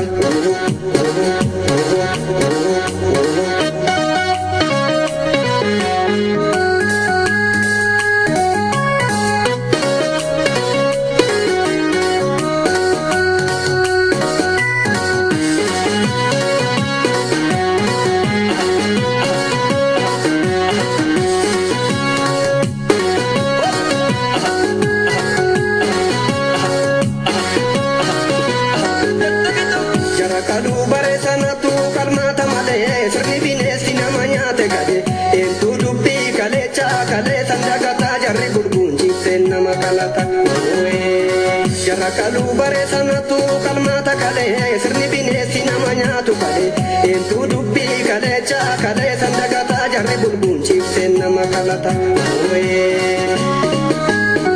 Suti chalibna nirrafatan jette sena gurracha no farsita waronu tafarsita Dalani dalo tabate nafu isuma table raha fejira sigaeni sigidira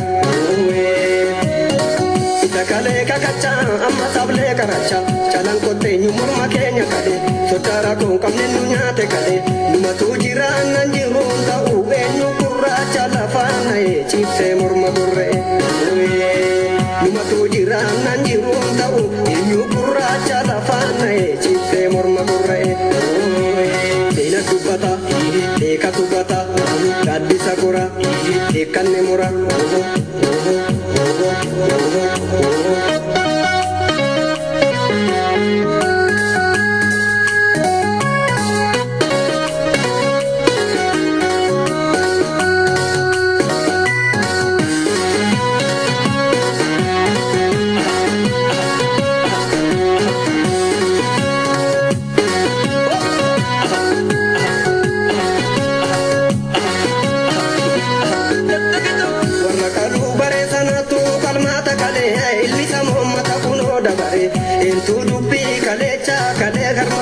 mililik farta bledam susura warra kalu bare sanatu kalmata kale ilmita muhammad kuno dabare entu dubbi kale cha harma farka mura mililik farta bledam susura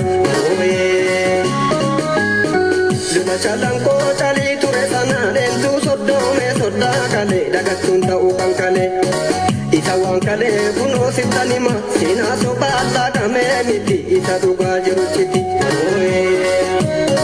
Kapa martino kokse dinga doa torokse Kumfardam bayela foto nokse Baca pansa o magasi kokse Kapa yo gurmu farmakana fe milili kurracha kale miti Doksiten parti nichiti Kapa yo gurmu farmakana fe milili kurracha kale miti Doksiten parti nichiti Dati sake, si achi gaye, dadi sagarbi